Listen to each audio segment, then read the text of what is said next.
Adobe Voice on iPad is So debuting. have you seen that app? I have not seen it, but I'm looking at this and it's telling. So it's telling me it's powerful for telling stories through multimedia. What is it creating with this? So it's kind of creating I don't want to say a slideshow, but it's pretty much a slideshow where you can bring in video and audio and you pretty much record over top of it. I see it. It's pretty much like one of those Apple commercials of tell your story. It's pretty much how you could create that kind of commercial where you're going to take some video and you're going to put some voiceover on it, probably throw some text up on the screen, do some transitions. I could see this kind of being used in a tutorial type manner, or a family type manner. The one thing I did not like about it is there's no way that I saw when I looked at it real quick to actually export it to a video on the device. Pretty much everything has to be uploaded to Adobe's service. Okay. Which I wish they had something else that you could do for that. Like, could I just upload it to YouTube or could I just save it? But I think the concept's really cool and it looks like an easy version. I think it's their answer to like an easier version of iMovie with some extra bells and whistles, and it's free. I did not get to play around with it beyond creating kind of just throwing a couple videos on there, recording something, and then not saving it anywhere. But I wish there was another export option. This is really intriguing to me, because being the digital news business, I'm always looking for kind of tools like this, especially stuff that's easy to work with for reporters in the newsroom. You know, we have videographers and photographers, people who are a little more comfortable with the digital side of the business. Something like this could be really, really cool for those who aren't as comfortable. John,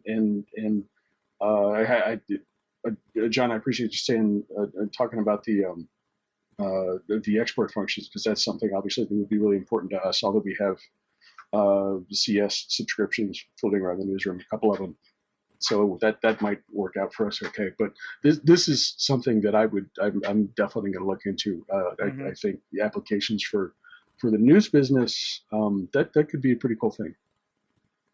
I'm showing a video here over there, Mike, of looks like the bit of the interface and everything. It looks really intuitive, and that's what we need.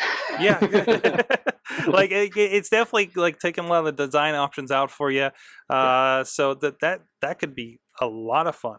How much is this? Is this it's a free app? Free.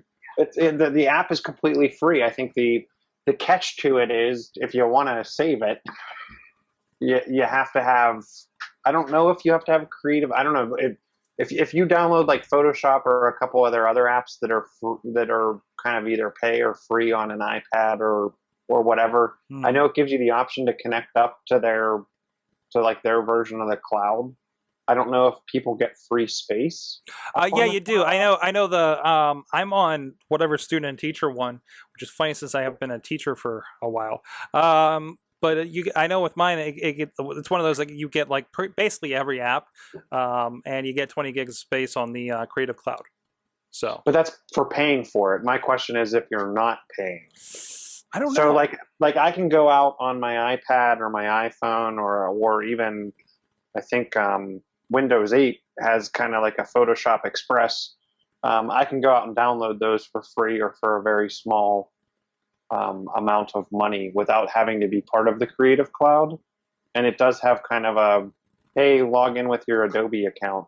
If you haven't, and I have an Adobe account from downloading demos and stuff like that, and looking at some of their software. I don't know, by just having an Adobe account, is it like Gmail where I get some maybe 500 meg free or a gig free, or I don't know. Oh, this is interesting. Kraus actually puts in the chat room that Office 365 is doing the same thing with something called Office Mix. Huh.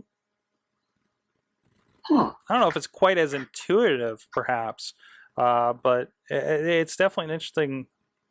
Well, here, like some of their, well, then they have these other apps like in like real quick quizzes and stuff like that. I mean, But this that's a plugin. That's a plugin for